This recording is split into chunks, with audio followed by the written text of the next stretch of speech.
ಅನ್ನಂ ಬ್ರಹ್ಮ ಪ್ರವಚನ ಸರಣಿ. ಇಂದಿನ ವಸ್ತು ಅನ್ನ ನಿದ್ದೆಗಳ ನಂಟು. ಇನ್ನೂ ನಿದ್ದೆ ಮುಗಿದಿಲ್ಲ, ಅದು ಇವತ್ತು ಮುಗಿಯುವುದು.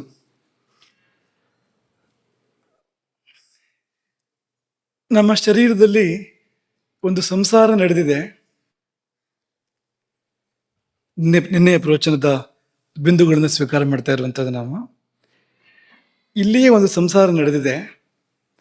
ಅದು ಯಾರು ಮತ್ತು ಯಾರ ಸಂಸಾರ ಅಂದರೆ, ಅದು ಕಾಲಾಗ್ನಿ ರುದ್ರನ ಮತ್ತು ಸಿದ್ಧಯೋಗಿನಿಯ ಅಥವಾ ಭೂತಧಾತ್ರಿಯ ಸಂಸಾರ ಇಲ್ಲಿ ನಡೆದಿದೆ. ಇಬ್ಬರು ಒಂದೊಂದು ಪಾತ್ರವನ್ನು ಮಾಡ್ತಾ ಇದ್ದಾರೆ.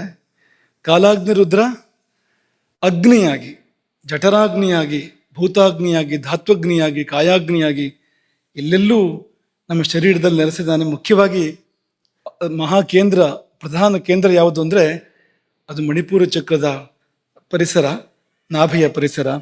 ಅಲ್ಲಿದ್ದುಕೊಂಡು ಹಸಿವನ್ನುಂಟು ಮಾಡ್ತಾ ಇದ್ದಾನೆ ರುದ್ರ. ಹಾಗೆ ಭೂತಧಾತ್ರಿ, ಆಕೆ ಪ್ರತಿದಿನವೂ ರಾತ್ರಿ ನಮ್ಮ ಬೆಳಿಗ್ಗೆ ಬಂದು ನಮ್ಮನ್ನು ಇನ್ನೊಂದು ಲೋಕಕ್ಕೆ ಕರ್ಕೊಂಡು ಹೋಗ್ತಾ ಇದ್ದಾಳೆ.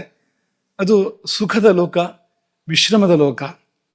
ಅದು ಒಂದು ರೀತಿಯಲ್ಲಿ ನಮ್ಮ ಏರುಪೇರುಗಳೆಲ್ಲ ಸರಿಯಾಗುವಂಥ ಒಂದು ಚಿಕಿತ್ಸಾ ಸಂದರ್ಭ ಅಂತಲೂ ಕೂಡ ಕರಿಬೋದು, ನಿತ್ಯ ಚಿಕಿತ್ಸೆ ಅಂತ ಕರಿಬೋದು, ಅಂಥದ್ದದು. ಹಾಗಾಗಿ ಇವರಿಬ್ಬರು ನಮ್ಮಲ್ಲಿ ಇದ್ದುಕೊಂಡು ಸಂಸಾರ ಮಾಡ್ತಾ ಇದ್ದಾರೆ ಎನ್ನುವ ಪ್ರಸ್ತಾಪವನ್ನು ನಿನ್ನೆ ಮಾಡಿದ್ದೆವು. ಇಲ್ಲಿ ನಮ್ಮ ಮಕ್ಕಳನ್ನು ಕುರಿತು ನಾವು ಕೇಳುವ ಪ್ರಶ್ನೆ ಇದು, ಕಾಲಾಗ್ನಿ ರುದ್ರ ಅಂತ ಬೇಕಿತ್ತ ಅಂತ.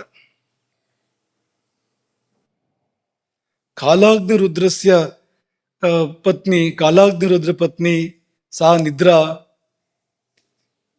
ಅದೇ ಕಾಲಾಗ್ನಿ ರುದ್ರ ಅಂತ ಹೇಳಬೇಕು, ಬೇರೆ ಶಬ್ದಗಳಿಲ್ವಾ?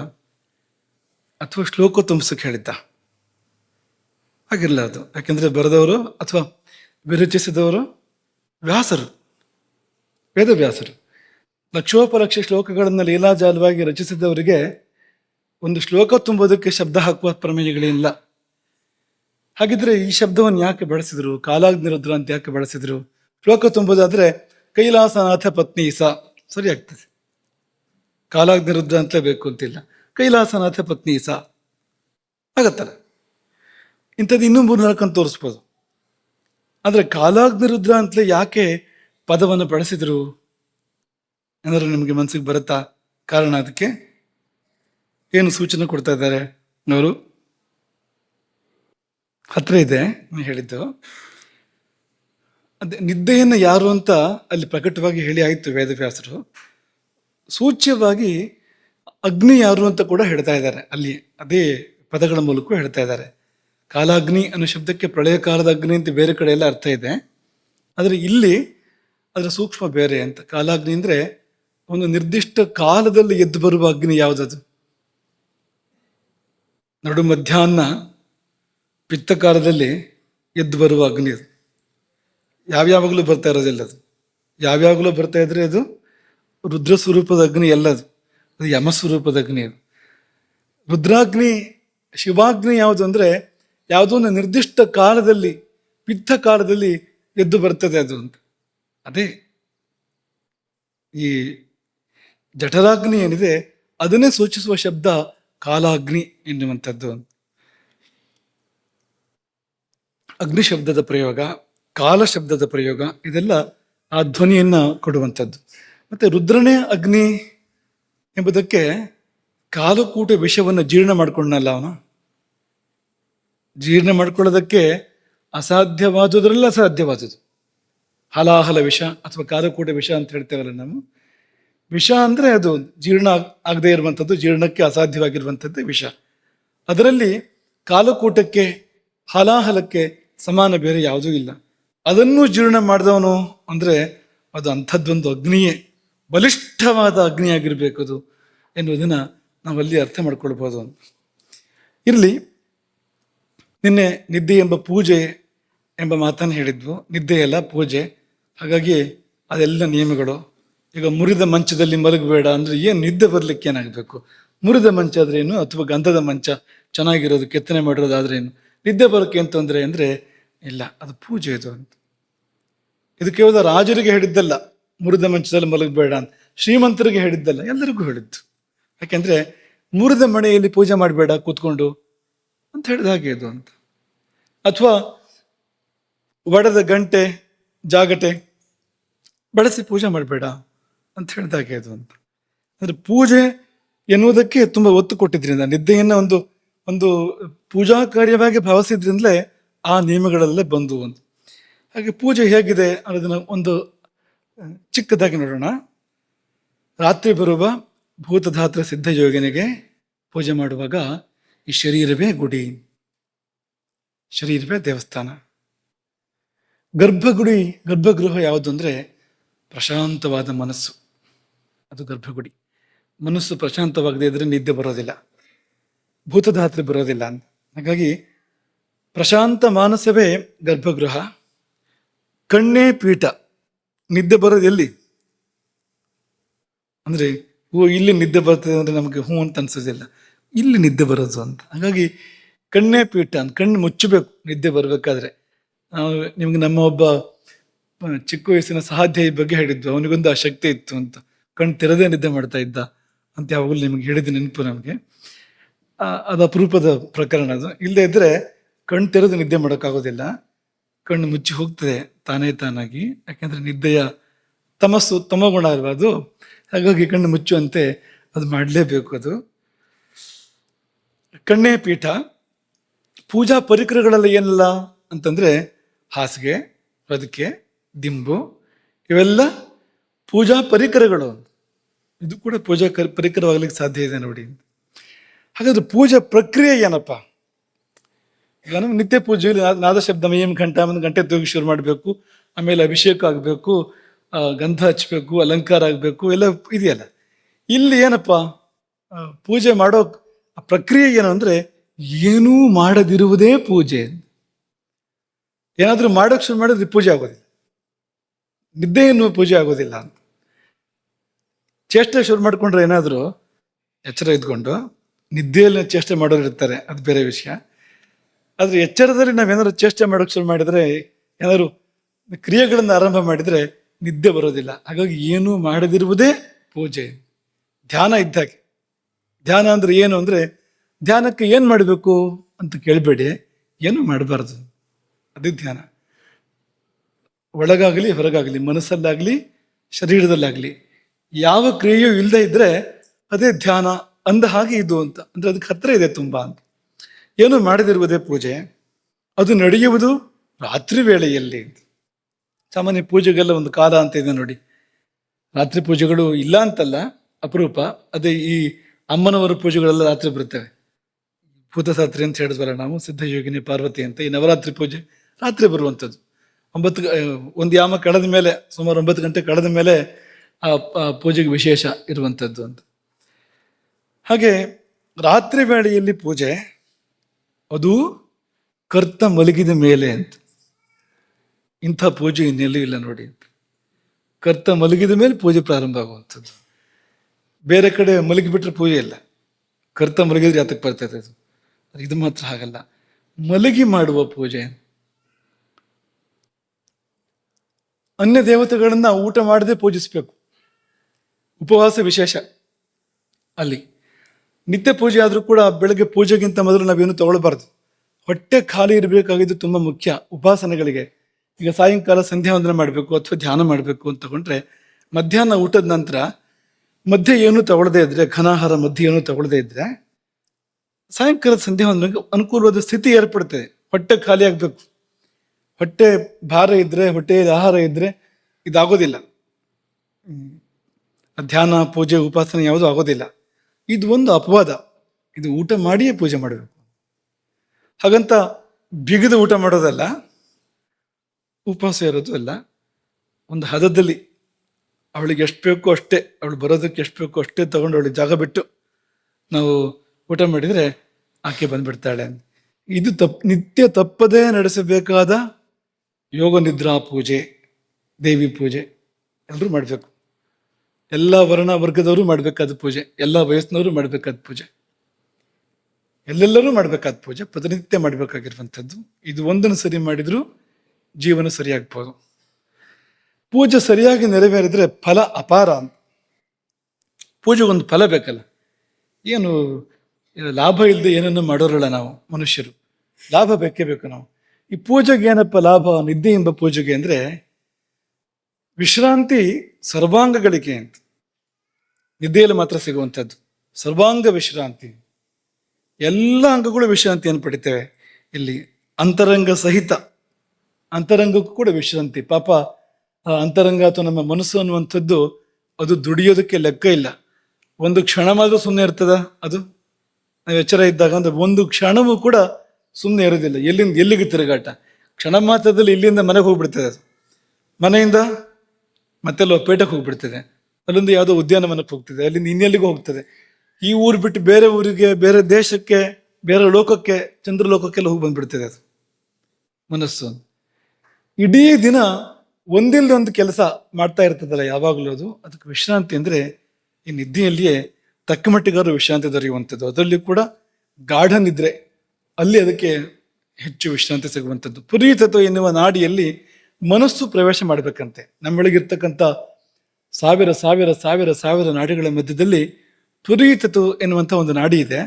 ಆ ನಾಡಿಯಲ್ಲಿ ಮನಸ್ಸು ಹೊಕ್ಕಾಗ ನಿದ್ದೆ ಬರುವಂಥದ್ದು ನಮಗೆ ಎಂಬುದಾಗಿ ಯೋಗಶಾಸ್ತ್ರವಿದ್ದರು ಹೇಳುವಂಥದ್ದು. ಹಾಗಾಗಿ ಮನಸ್ಸಿಗೆ ವಿಶ್ರಾಂತಿ. ಸೃಷ್ಟಿಯಲ್ಲಿ ಯಾವುದನ್ನು ಕೂಡ ನಿರಂತರ ಮಾಡೋದಕ್ಕೆ ಸಾಧ್ಯ ಇಲ್ಲ. ಅಂಥ ಯಾವ ಯಂತ್ರವೂ ಇಲ್ಲ.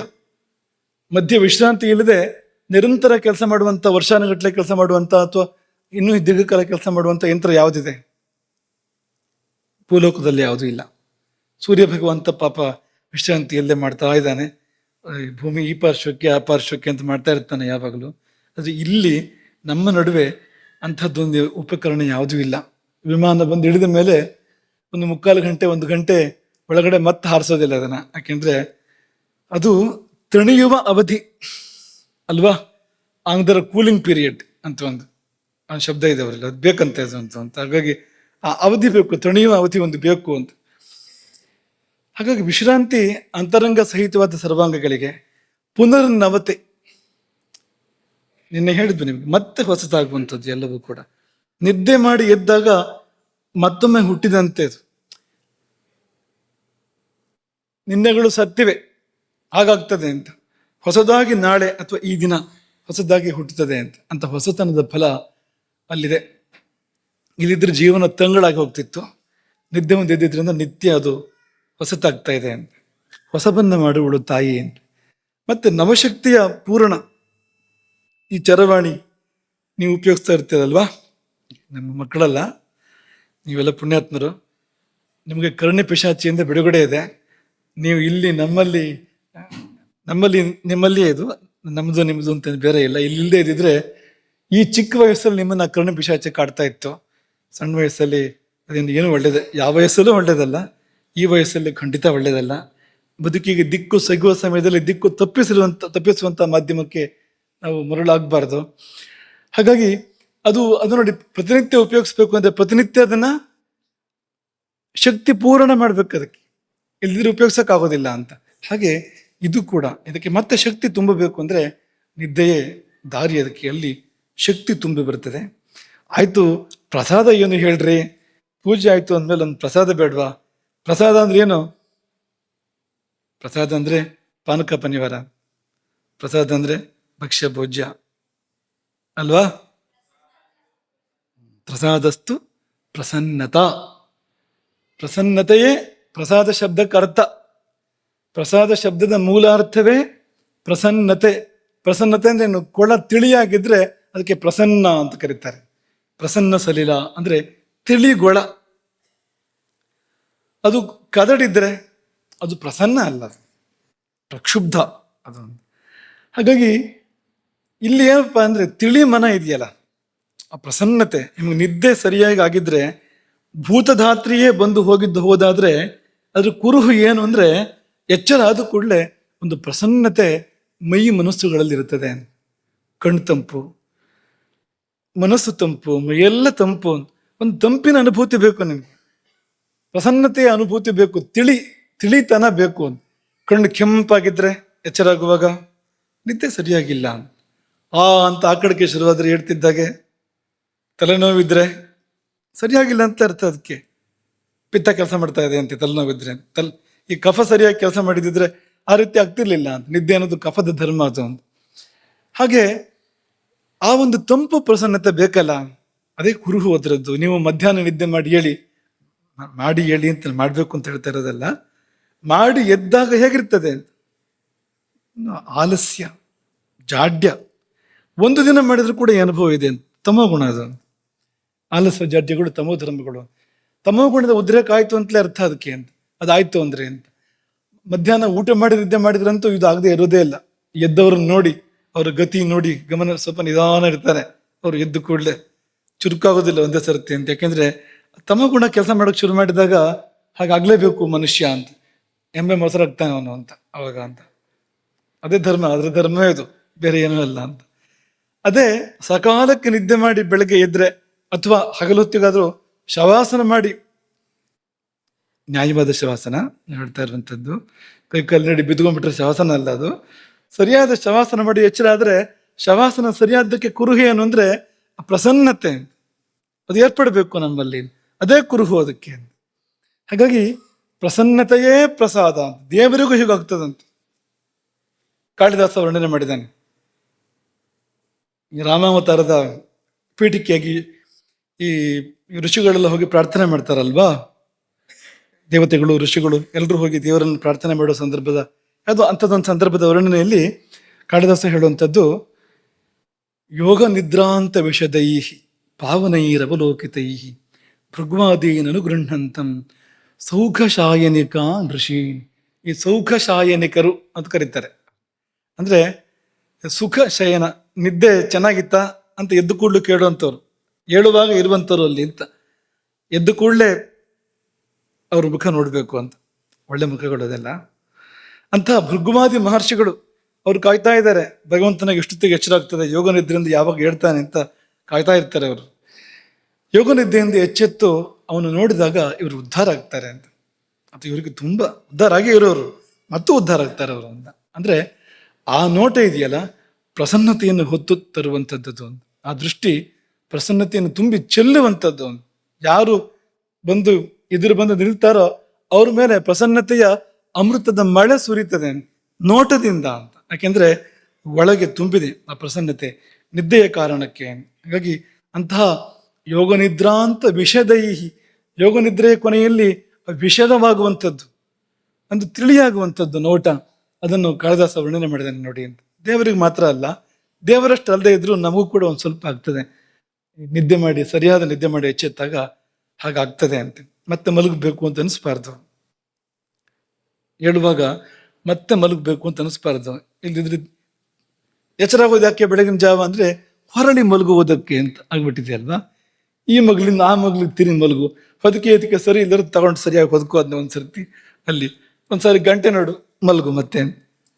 ಅಥವಾ ಈ ಯಮಗಂಟೆ ಹೊಡ್ಕೊಳ್ತಾ ಇದ್ರೆ, ಅದೇ ಎಚ್ಚರದ ಗಂಟೆ ಯಮಗಂಟೆ ಹೊಡ್ಕೊಳ್ತಾ ಇದ್ರೆ ತಲೆ ಮೇಲೆ ಒಂದು ತಟ್ಟಿ ಮಲಗು ಮತ್ತೆ. ಇದಕ್ಕೋಸ್ಕರ ಉಪಯೋಗ ಆಗ್ತಾ ಇರುವಂಥದ್ದು ಈ ಎಚ್ಚರ. ಒಂದ್ ವೇಳೆ ಸಕಾಲದಲ್ಲಿ ಆದ್ರೂ ಕೂಡ ಮತ್ತೆ ನಿದ್ದೆ ಮುಂದುವರಿತದೆ ಅಂತ. ಅದು ಏನ್ ಸೂಚಿಸ್ತಾ ಇದೆ ಅಂದ್ರೆ ಏನೋ ನಿದ್ದೆ ಸರಿಯಾಗಿಲ್ಲ ಅಂತಲೇ ಅರ್ಥ. ಅದಕ್ಕೆ ದೇಹ ಮತ್ತೆ ಕೇಳ್ತಾ ಇದೆ ಅಂದ್ರೆ ಅದೇನೋ ವ್ಯವಸ್ಥೆ ಗಡಿಬಿಡಿ ಇದೆ ಅಂತ, ಸರಿಯಾಗಿಲ್ಲ ಅದು. ಸಾಕಾದ್ರೆ ಈಗ ಊಟ ಸಾಕಾಯ್ತು ಅಂದ್ರೆ ಹೇಳ್ತೀರಿ, ಬೇರೆ ದಾರಿ ಇಲ್ಲ. ಅದಕ್ಕೆ ಎಷ್ಟು ಊಟ ಮಾಡೋಕ್ ಸಾಧ್ಯ, ಇನ್ನೆಷ್ಟೊತ್ತು ಕೂತ್ಕೊಂಡು ಹೋಗಕ್ ಸಾಧ್ಯ, ಎದ್ದೇ ಬಿಡ್ತೀರಿ.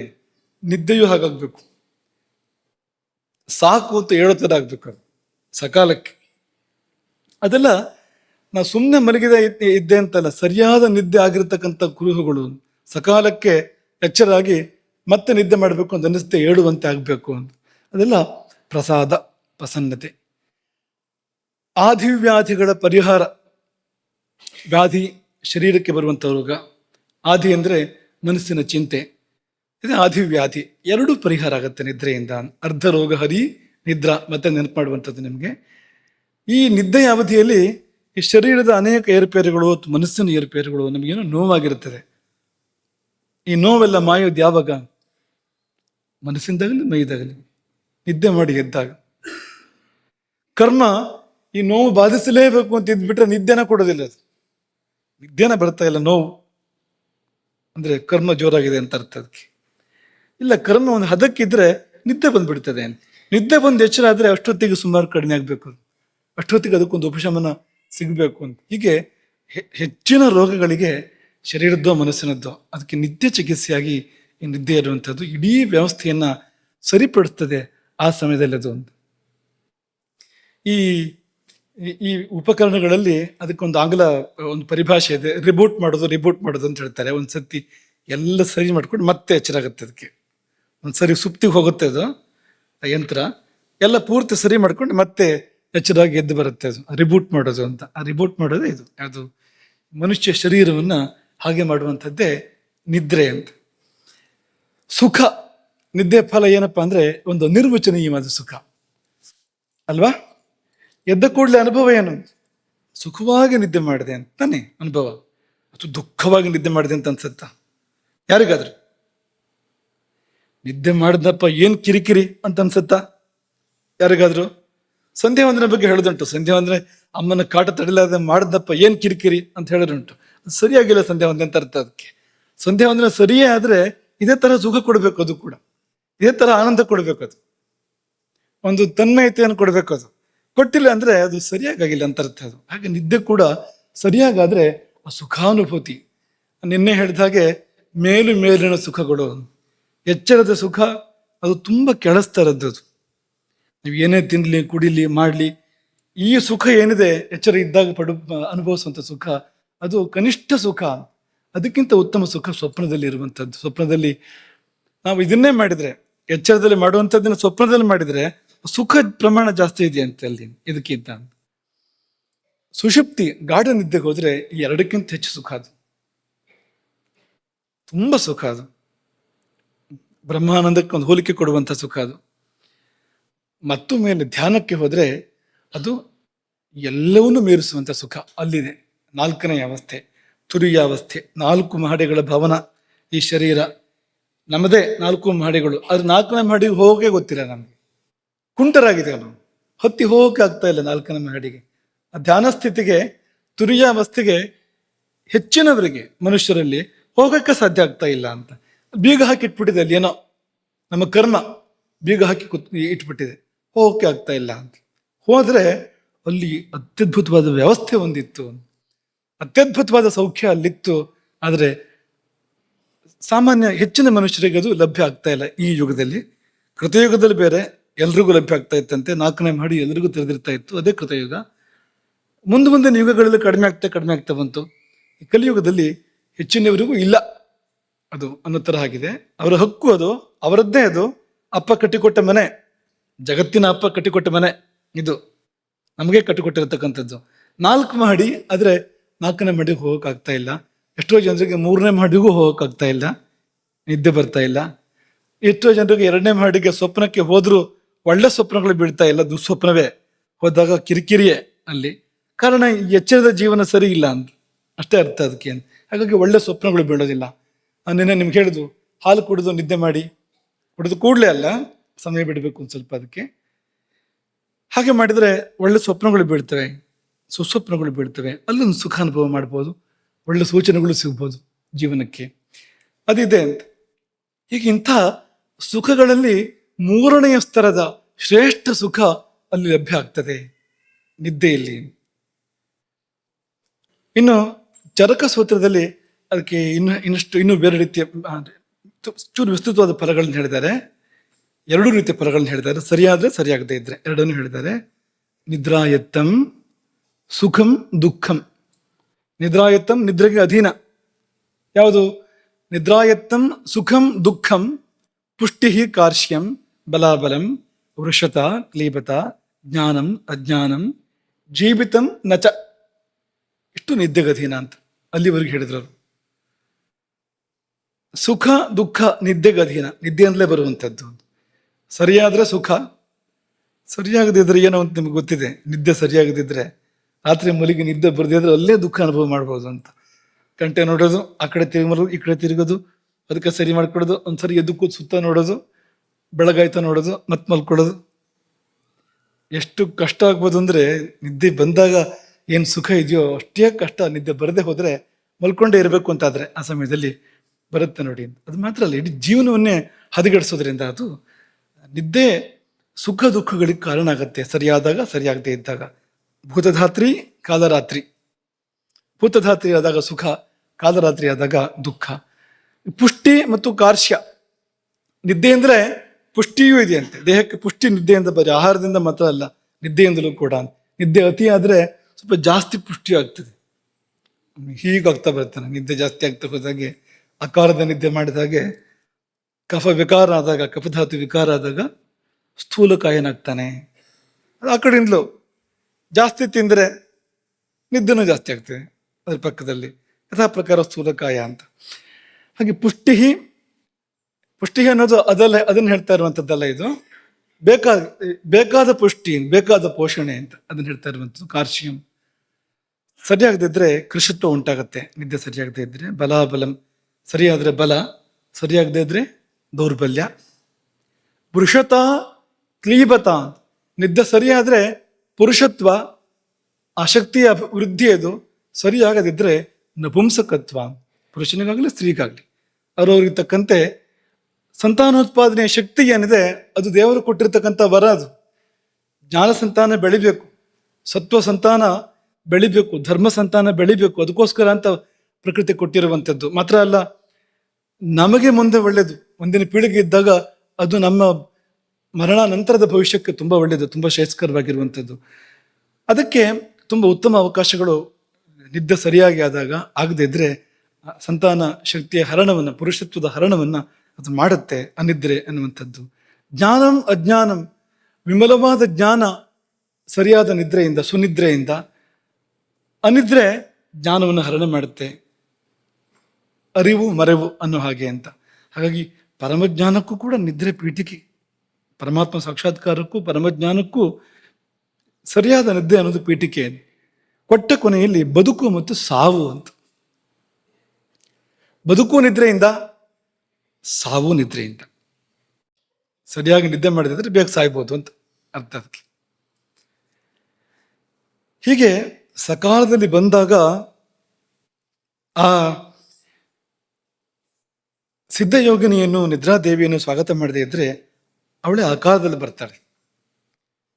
ರೂಪಾಂತರ, ಅದು ಅನುಗ್ರಹ ಕೊಡ್ಲಿಕ್ಕೆ ಬರುವಂಥದ್ದಲ್ಲ, ಶಪಿಸಲಿಕ್ಕೆ ಬರುವಂಥದ್ದು, ಅದು ದುರ್ದೇವತೆ ಆಗ ಬರುವಂಥದ್ದು. ಹಾಗಾಗಿ ಕಾಲರಾತ್ರಿಯಾಗಿ ಬರ್ತಾಳೆ. ಆಗ ಅವಳು ಅಂದ್ರೆ ಏನರ್ಥ, ರಾತ್ರಿ ನಿದ್ದೆ ಮಾಡದೇ ಇದ್ರೆ, ನಿದ್ದೆ ಮಾಡ್ಬೇಕಾ ಸಮಯದಲ್ಲಿ ಮಾಡದೇ ಇದ್ರೆ ಹಗಲು ನಿದ್ದೆ ಬರುತ್ತಾ ಇಲ್ವೋ? ಬರುತ್ತೆ ಅಲ್ವಾ? ಅಲ್ಲಿ ತುಂಬಾ ಸಮಸ್ಯೆಗಳಿದೆ. ಸಂಧ್ಯಾಕಾಲದ ನಿದ್ರೆ ಮತ್ತು ಅದು ಅನರ್ಥ. ಅದು ಸಂಧ್ಯಾಕಾಲದ ನಿದ್ರೆ ಮಹದ ಅನರ್ಥ ಅದು. ಹಾಗೆ ಹಗಲು ನಿದ್ದೆಯು ಕೂಡ ತುಂಬಾ ಅನರ್ಥಗಳನ್ನು ತರುವಂಥದ್ದು. ಅದನ್ನ ಈ ಭಾಷೆಯಲ್ಲಿ ಹೇಳುವಂಥದ್ದು. ಅಂದ್ರೆ ನೀವು ಸರಿಯಾದ ಸಮಯಕ್ಕೆ ಮಾಡದೇ ಇದ್ದ, ಸರಿಯಾದ ಸಮಯದಲ್ಲಿ ಅವಳು ಬಂದಾಗ ಸ್ವಾಗತ ಮಾಡಿ ನಿಮ್ಮನ್ನು ನೀವು ಕೊಟ್ಟುಕೊಂಡಿದ್ರೆ ಅನುಗ್ರಹ ಮಾಡ್ತಾ ಇದ್ಲು. ದೂಡಿದ್ರೆ, ಬಾಗಿಲು ಹಾಕಿದ್ರೆ, ಆ ಕಡೆ ತಿರುಗಿದ್ರೆ ಹೋಗ್ಬಿಡ್ತಾಳೆ ಅವಳು. ಮತ್ತೆ ಬರುವಾಗ ಮತ್ತೆ ಬರ್ತಾಳೆ, ಬರದೇ ಇರೋದಿಲ್ಲ ಅವಳು, ಅಕಾಲದಲ್ಲಿ ಬರ್ತಾಳೆ. ಅದು ಶಾಪ, ಆಗ್ರಹ ಅದು.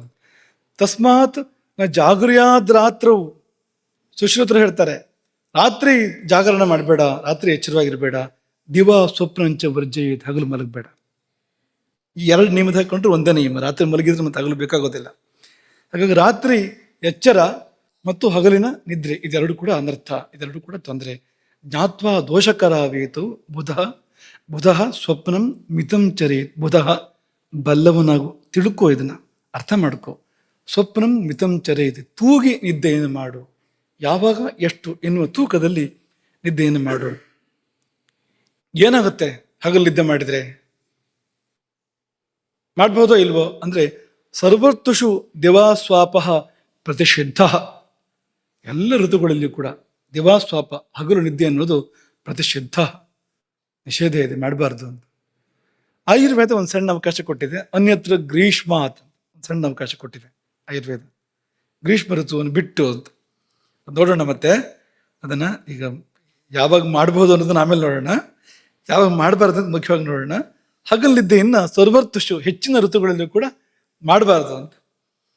ಎಷ್ಟು ಮುಖಗಳು ಹರಡಿದ್ವು ಅಂದ್ರೆ ಒಂದ್ಸರ್ತಿ ಇದು ಒಂದು ಅವಕಾಶ ಇದೆ ಅಂತ ಗೊತ್ತಾದಾಗ ಎಷ್ಟು ಜನಕ್ಕೆ ಒಂದು ಸಂತೋಷ ಆಯ್ತು ಅಂದ್ರೆ, ಪ್ರತಿಷಿದ್ಧವಾದರೂ ಕೂಡ ಈ ಹಗಲು ನಿದ್ದೆ ನಿಷಿದ್ಧವಾದರೂ ಕೂಡ ಇಂತಿಂಥವ್ರು ಮಾಡಬಹುದು ಅಂತ. ನೋಡಿ, ನೀವು ಆ ಪಟ್ಟಿರಿದ್ದೀರ ಅಂತ. ಈಗ ಇಂತಿಂಥವ್ರು ಮಾಡಬಹುದು ಅಂತ ಎಷ್ಟು ಕುತೂಹಲ ಕಾಣ್ತಾ ಇದೆ ಅಂದ್ರೆ, ಸಭೆಯಲ್ಲಿ ಅನೇಕ ಮುಖಗಳಲ್ಲಿ ನನ್ನ ಹೆಸರಿದೆ ಆ ಪಟ್ಟಿಯಲ್ಲಿ ಅಂತ ಒಂದು ಆಸಕ್ತಿ ಎದ್ದು ಕಾಣ್ತಾ ಇದೆ. ಪ್ರತಿಷಿದ್ಧೇಶ್ವಪಿತು ಬಾಲ,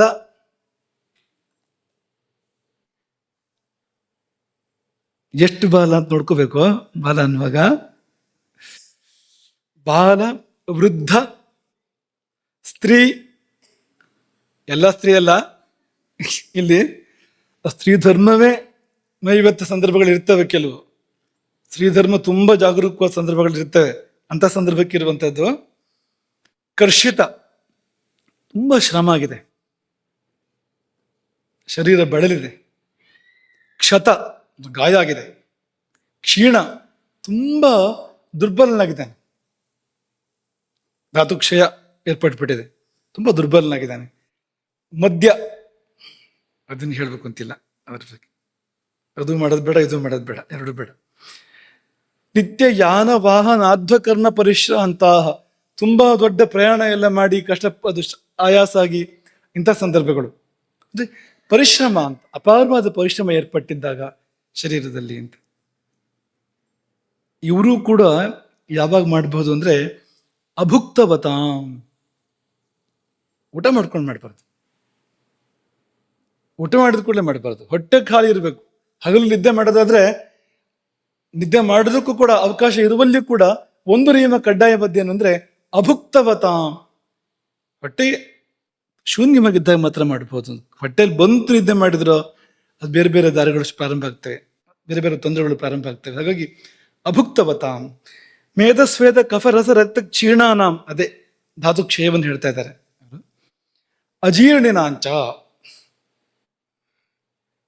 ದೇಹ ಕೆಡಿಸ್ಕೊಂಡವರು, ಅಜೀರ್ಣದ ಕಾಯಿಲೆ ಬಂದಿದೆ ಅಂಥವರಿಗೆ ದಿವಾಸ್ವಪನಂ ಅಪ್ರತಿಷಿದ್ಧಂ. ಹಗಲು ನಿದ್ದೆ ಮಾಡೋದು ಪ್ರತಿಷಿದ್ಧ ಅಲ್ಲ, ನಿಷಿದ್ಧ ಅಲ್ಲ. ಎಷ್ಟು ಹೊತ್ತು ಅಂದ್ರೆ ಮುಹೂರ್ತಂ, ಒಂದು ಮುಹೂರ್ತ ಕಾಲ. ಒಂದು ಮುಹೂರ್ತ ಅಂದ್ರೆ ದಿನದ 15ನೇ ಒಂದು ಭಾಗ, ಹಗಲಿನ 15ನೇ ಒಂದು ಭಾಗ, ಒಂದು 48 ನಿಮಿಷ, 48 ನಿಮಿಷದ ಹಿಂದೆ ಮುಂದೆ ಅಂತ ಇಲ್ಲಿ ಒಪ್ಪಿಗೆ ಕೊಟ್ಟಿದ್ದಾರೆ ಅಂತ ಇಡೀ ಹಗಲು ಬಿದ್ದು ಹೊರಗೋದಲ್ಲ. ಇದು ಹೇಳಿದ ಬರೀ ಮುಹೂರ್ತಂ ಅಂತ, ಒಂದು ಮುಹೂರ್ತ ಕಾಲ ವಿಶ್ರಾಂತಿ ಮಾಡಬಹುದು ಅಂತ.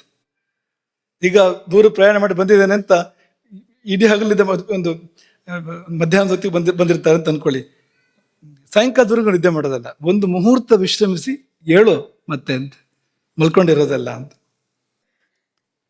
ಇನ್ನು ರಾತ್ರಿ ನಿದ್ದೆ ಆಗಿಲ್ಲ, ಏನ್ ಮಾಡೋದು? ಏನೋ ಸಂದರ್ಭ ಇತ್ತು, ಏನೋ ಅನಿವಾರ್ಯ ಇತ್ತು, ರಾತ್ರಿ ನಿದ್ದೆನೆ ಮಾಡೋಕ್ಕಾಗಿಲ್ಲ, ಆಗೇನ್ ಮಾಡೋದು ಅಂತಂದ್ರೆ ರಾತ್ರಾವಪಿ ಜಾಗರಿತವತಾಂ, ರಾತ್ರಿ ನಿದ್ದೆ ಮಾಡೋಕೆ ಅನಿವಾರ್ಯವಾಗಿ ಸಾಧ್ಯ ಆಗದೆ ಇದ್ರೆ ಹಗಲು ನಿದ್ದೆ ಮಾಡಬಹುದು. ಎಷ್ಟು ಅಂದ್ರೆ ಜಾಗರಿತ ಕಾಲಾದ ಅರ್ಧಂ, ಎಷ್ಟು ನಿದ್ದೆ ಮಾಡಿಲ್ಲ ನೀವು ಅದರ ಅರ್ಧದಷ್ಟು ನಿದ್ದೆ ಮಾಡ್ಬೋದು ಅಂತ. ಈಗ 6 ತಾಸು ನಿದ್ದೆ ಮಾಡ್ಬೇಕಾಗಿತ್ತು, ಇಡೀ ರಾತ್ರಿ ನಿದ್ದೆ ಮಾಡಿಲ್ಲ ಅಂತ ಅನ್ಕೊಳ್ಳಿ ನೀವು. 6 ತಾಸು ಮಾಡ್ಬೇಕಾಗಿತ್ತು, ಮಾಡಿಲ್ಲ ಅಂದ್ರೆ 3 ತಾಸು ಹಗಲು ಮಾಡ್ಬೋದು ಅಂತ. 3 ತಾಸು ಮಾಡ್ಬೋದು. ಅದು ಊಟಕ್ಕಿಂತ ಮೊದಲು, ಬೆಳಗಿನ ಹೊತ್ತು ಆಹಾರ ತಗೊಳ್ಳೋಕ್ಕಿಂತ ಮೊದಲು. ಆಹಾರ ತಗೊಳ್ಳೋಕ್ಕಿಂತ ಮೊದಲು ಅಂದ್ರೆ ಎದ್ದು ಕೂಡಲೇ ನಾವು ಕಾಫಿ ಕುಡಿತೀವಲ್ಲ ಅಂದ್ರೆ ಏನು ಮಾಡೋಕ್ಕಾಗೋದಿಲ್ಲ, ಕುಡಿಬಿಡಿ ಅದನ್ನಷ್ಟೇ. ಕುಡಿದು ಬಿಟ್ರೆ ನಿದ್ದೆ ಮಾಡೋಗಿಲ್ಲ. ಹೊಟ್ಟೆಗೇನು ಬೀಳದೆ ಇದ್ರೆ ನಿದ್ದೆ ಮಾಡ್ಬೋದು, ಹೊಟ್ಟೆಗೆ ಬಿದ್ದರೆ ನಿದ್ದೆ ಮಾಡೋ ಹಾಗಿಲ್ಲ. ಹಾಗಾಗಿ ಜಾಗರಿತ ಕಾಲಾದ ಅರ್ಧಮಿಷ್ಯತೆ ದಿವಾಸ್ವಪನಂ. ಆಯುರ್ವೇದದ ಅಭಿಪ್ರಾಯ. ನೀವು ಧರ್ಮಶಾಸ್ತ್ರಕ್ಕೆ ಹೋದ್ರೆ ಇದೆಲ್ಲ ಕಾಣಿಸೋದಿಲ್ಲ ನಿಮಗೆ. ಆಯುರ್ವೇದದವರು ಆರೋಗ್ಯದ ದೃಷ್ಟಿಯಿಂದ ಹೇಳುವಾಗ ಈ ಮಾತುಗಳನ್ನ ಹೇಳಿದ್ದಾರೆ. ಹಾಗಾಗಿ ಸೂರ್ಯೋದಯದ ನಂತರ, ಅದು ಸಂಧ್ಯಾಕಾಲ ಅಲ್ಲ, ಸೂರ್ಯೋದಯದ ನಂತರ ರಾತ್ರಿ ಎಷ್ಟು ನಿದ್ದೆ ಆಗಿಲ್ವೋ, 2 ತಾಸು ನಿದ್ದೆ ಕಡಿಮೆ ಆಗಿದೆ ಅಂದ್ರೆ 1 ತಾಸು ಮಾಡಿ. ಆಹಾರಕ್ಕಿಂತ ಮೊದಲು ಮಾಡಿ, ಆಹಾರದ ನಂತರ ಮಾಡಬೇಡಿ. ಆಹಾರದ ನಂತರ ಯಾವುದೇ ಕಾರಣಕ್ಕೂ ಮಾಡಬೇಡಿ. ಮಾಡಿದರೆ ಅಥವಾ ಒಟ್ಟು ಎಲ್ಲ ಸರಿ ಇದ್ದಾಗಲೂ ಕೂಡ ಹಗಲಿದ್ದ ಮಾಡಿದರೆ ಅಂತಂದ್ರೆ ವಿಕೃತಿರ್ಹಿ ದಿವಾ ಸ್ವಪ್ನವು ನಾಮ. ಅದೇ ಮಾತಿನ ಮುಂದುವರಿಕೆ ಇದು. ವಿಕೃತಿರ್ಹಿ ದಿವಾ ಸ್ವಪ್ನವು ನಾಮ. ಈ ದಿವಾ ಸ್ವಪ್ನ, ಹಗಲು ನಿದ್ದೆ ಅನ್ನೋದು ಒಂದು ವಿಕಾರ, ಅದು ಪ್ರಕೃತಿ ಅಲ್ಲ, ಅದೊಂದು ವಿಕಾರ. ಏನಾಗ್ತದೆ? ತತ್ರ ಸ್ವಪತಾಂ, ಹಗಲು ನಿದ್ದೆ ಮಾಡುವವರಿಗೆ ಅಧರ್ಮ, ಪಾಪ ಬರ್ತದೆ. ಮೊಟ್ಟ ಮೊದಲನೇದಾಗಿ ಪಾಪ ಸಂಗ್ರಹ ಅಂತ. ಇದು ಕಷ್ಟದ್ದು. ಯಾಕೆಂದ್ರೆ ಆರೋಗ್ಯದ ಕಾರಣಕ್ಕೆ ಏನಾದ್ರು ಅಂದ್ರೆ ಬೇರೆ ಬೇರೆ ಕಾರಣಗಳಿಗೆ ಮಲಗಿದ್ರು ಕೂಡ ಇದಕ್ಕೊಂದು ಪ್ರತಿಕ್ರಿಯೆ ಬೇಕೇ ಬೇಕಾಗ್ಬೋದು ಅಂತ, ಪಾಪಕ್ಕೆ ಅಂತ. ಹಾಗಾಗಿ ಅಧರ್ಮ. ಆಮೇಲೆ ಅದು ಬಿಟ್ಬಿಡಿ, ಪಾಪ ಗೀಪ ನಮ್ಗೆ ಗೊತ್ತಿಲ್ಲ. ಈ ಶರೀರದಲ್ಲಿ ಏನಾಗುತ್ತೆ ಹೇಳಿ ಅಂದ್ರೆ ಸರ್ವದೋಷ ಪ್ರಕೋಪಶ್ಚ ಅಂತ ಏನಿದೆಯೋ ಎಲ್ಲವೂ ವಿಕಾರ ಆಗ್ತಾ ಹೋಗ್ತದೆ. ಸರ್ವದೋಷ ಅಂದ್ರೆ ವಾತ ಪಿತ್ತ ಕಫ ಇರದೆ ಮೊದಲು ಏನಿದೆಯೋ ಅದೆಲ್ಲ ಇದರದ್ದ ರೂಪಾಂತರಗಳು. ಶರೀರದಲ್ಲಿ ಏನಿದೆಯೋ ಅಷ್ಟು ಇದರದ್ದೇ ರೂಪಾಂತರಗಳು. ಹಾಗಿರುವಾಗ ಸರ್ವದೋಷ ಪ್ರಕೋಪಶ್ಚ ಅಂದ್ರೆ ಎಲ್ಲವೂ ಪ್ರಕುಪಿತವಾಗ್ತವೆ. ವಾತವೂ ಪ್ರಕುಪಿತ, ಪಿತ್ತವೂ ಪ್ರಕುಪಿತ, ಕಫವೂ ಕೂಡ ಪ್ರಕುಪಿತ. ಅದನ್ನೇ ನಿಮಗೆ ಹಿಂದೆ ಹೇಳಿದ್ದು. ರಾತ್ರಿ ನಿದ್ದೆ ಬಿಟ್ಟಾಗ ವಾತಕೋಪ, ಹಗಲು ನಿದ್ದೆ ಮಾಡಿದಾಗ ಶ್ಲೇಷ್ಮ ಕೋಪ ಅಥವಾ ಕಫಕೋಪ. ಈ ಎರಡು ಕೋಪ ಆದ್ಮೇಲೆ ಮತ್ತೊಂದು ಹೇಗಿರೋದಪ್ಪ, ಈಗ ಕೋಣೆ ಒಳಗೆ 3 ಜನ ವಾಸ ಮಾಡ್ತಾ ಇದ್ದಾರೆ ಅಂದ್ರೆ ಇಬ್ರು ಸಿಟ್ಟು ಬಂದು ಕೂಗಾಡ್ತಾ ಇದ್ದಾರೆ, ಕುಣಿದಾಡ್ತಾ ಇದ್ದಾರೆ ಅಂದ್ರೆ ಮತ್ತೊಬ್ಬ ಶಾಂತಿಯಾಗಿರೋದು ಹೇಗೆ ಅಂತ ಅವನಿಗೂ ತಲೆ ಕೆಡ್ತದೆ ಅಂತ. ಹಾಗೆ ಅದು ಅಂತ. ಹಾಗಾಗಿ ಮೂರನೇದು ಕೂಡ ಕೋಪ ಆಗಲೇಬೇಕು. ಇಲ್ಲಿ ನೇರವಾಗಿ ಹೇಳಿದ್ರು ಸರ್ವದೋಷ ಪ್ರಕೋಪಶ್ಚ ಅಂತ, ಎಲ್ಲವೂ ಕೂಡ ಪ್ರಕುಪಿತವಾಗ್ತವೆ. ಆದ್ರೆ ಆಗಲಿ ಬಿಡಿ, ಏನೀಗ ಅಂದ್ರೆ ಅಷ್ಟಕ್ಕೆ ಸುಮ್ಮನೆ ಇಲ್ಲ ಅದು. ಆದ್ರೆ ಹಾಗೆ ಸುಮ್ಮನೆ ಇರೋದಿಲ್ಲ ಪ್ರಕೋಪ ಆಗಿ. ಆದ್ರೆ ಅದಕ್ಕೆಲ್ಲ ಪ್ರಸಾದ ಇದೆ. ಮತ್ತೆ ಈ ಪೂಜೆಗೆ ಪ್ರಸಾದ ಇದ್ದಾಗೆ ಈ ಧಾತು ದೋಷ ಕೋಪಗಳಿಗೆ ಪ್ರಸಾದ ಇದೆ. ಪ್ರಸಾದ ಏನಂದ್ರೆ ತತ್ ಪ್ರಕೋಪಾಚ್ಚ ಕಾಸ ಶ್ವಾಸ ಪ್ರತಿಶ್ಯಾಯ ಶಿರೋಗೌರವ ಅಂಗಮರ್ದ ಅರೋಚಕ ಜ್ವರ ಅಗ್ನಿ ದೌರ್ಬಲ್ಯಾನಿ ಭವಂತಿ. ಸಾಕಬೇಕ, ಇದು ಪಟ್ಟಿ.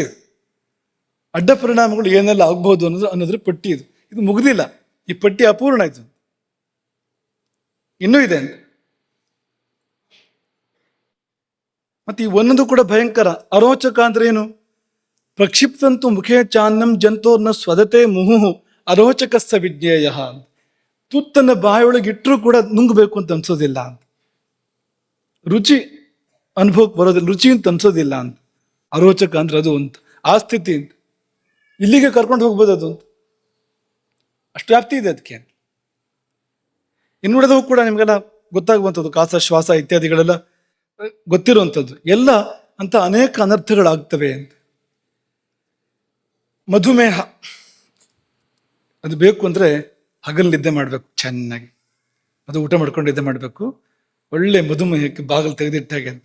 ಸಕ್ಕರೆ ಕಾಯಿಲೆ ಅದು ಬರ್ಲಿಕ್ಕೆ ಒಳ್ಳೆ ಅವಕಾಶ ಅಂತ. ಅದು ಮಾತ್ರ ಅಲ್ಲ, ಸಕ್ಕರೆ ಕಾಯಿಲೆ ಹೇಳುವಾಗ ಹಾಸ್ಯ ಸುಖಂ ಸ್ವಪ್ನ ಸುಖಂ, ಅಕಾರದ ನಿದ್ರೆ ಅನ್ನೋದು ಇದಕ್ಕೊಂದು ಅದು ಮಧುಮೇಹಕ್ಕೊಂದು ಮಾರ್ಗ ದಾರಿ. ಹಾಗಾಗಿ ನಿಮಗೆ ಸಕ್ಕರೆ ಕಾಯಿಲೆ ಬೇಕು ಅಂತಿದ್ರೆ ಹಗಲು ಅಥವಾ ಅಕಾಲದಲ್ಲಿ ನಿದ್ದೆ ಮಾಡಿ. ಸಕ್ಕರೆಯಂತ ಜೀವನ ಬೇಕು ಅಂತಿದ್ರೆ ರಾತ್ರಿಯ ನಡುವಿನ 2 ಯಾಮಗಳಲ್ಲಿ ನಿದ್ದೆ ಮಾಡಿ. ಆರೋಗ್ಯವಾಗಿರ್ಬೇಕಲ್ವ, ಕೊನೆ ಪಕ್ಷ ಶರೀರ ಚೆನ್ನಾಗಿರ್ಬೇಕಲ್ವಾ. ಹಾಗಾಗಿ ಅದು ಮಾತ್ರವಲ್ಲ, ಹೃದ್ರೋಗ, ರಕ್ತದೊತ್ತಡ ಇಂಥದ್ದು. ಈಗ ನೀವು ಆಧುನಿಕ ವೈದ್ಯರನ್ನೇ ಕೇಳಿ, ಅವ್ರು ಹೇಳ್ತಾರೆ ನೀವು ಚೆನ್ನಾಗಿ ನಿದ್ದೆ ಮಾಡಿ, ಇಲ್ಲಿದ್ರೆ ನಿಧಾನಕ್ಕೆ ಹೃದ್ರೋಗ ಬರ್ಬೋದು, ರಕ್ತದೊತ್ತಡ ಬರ್ಬೋದು ಅಂತ ಹೇಳ್ತಾರೆ ಅವರು. ರಾತ್ರಾವಪಿ ಜಾಗರಿತವತಾಂ ವಾತಪಿತ್ತ ನಿಮಿತ್ತ ತಏವ ಉಪದ್ರವಾ ಭವಂತಿ. ಈ ಹಗಲು ನಿದ್ದೆ ಮಾಡಿದ್ರೆ ಮಾತ್ರ ಅಲ್ಲ, ನಾನು ಹಗಲು ನಿದ್ದೆ ಮಾಡೋದಿಲ್ಲ, ರಾತ್ರಿ ನಿದ್ದೆಗೆ ಇಡ್ತೇನೆ ಅಷ್ಟೇ ಅಂದ್ರೆ ಇದೇ ಫಲ ಅಂತ ಅದಕ್ಕೂ ಕೂಡ ಅಂತ. ರಾತ್ರಾವಪಿ ಜಾಗರಿತವತಾಂ ತಏವ ಉಪದ್ರವಾ ಭವಂತಿ. ವಾತಪಿತ್ತಗಳು ಕುಪಿತಗೊಳ್ತವೆ, ಇದೇ ಉಪದ್ರವ ಆಗಲು ಕೂಡ ಆಗುವಂಥದ್ದು ಅಂತ.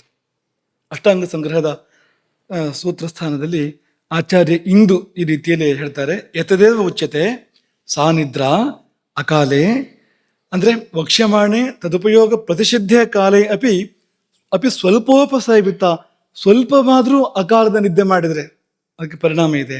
ಅಪಿ ಸ್ವಲ್ಪೋಪಸೇವಿತ ತಥಾ ಕಾಲೇಪಿ ಅತ್ಯಂತ ಸೇವಿತ. ಸಕಾಲದಲ್ಲಿ ಆದ್ರೂ ಕೂಡ ಜಾಸ್ತಿ ನಿದ್ರೆ ಮಾಡಿದ್ರೆ, ಅವಧಿ ಮೀರಿ ನಿದ್ದೆ ಮಾಡಿದೆ, ಅದು ಅಕಾಲವೇ ಆಯ್ತದು.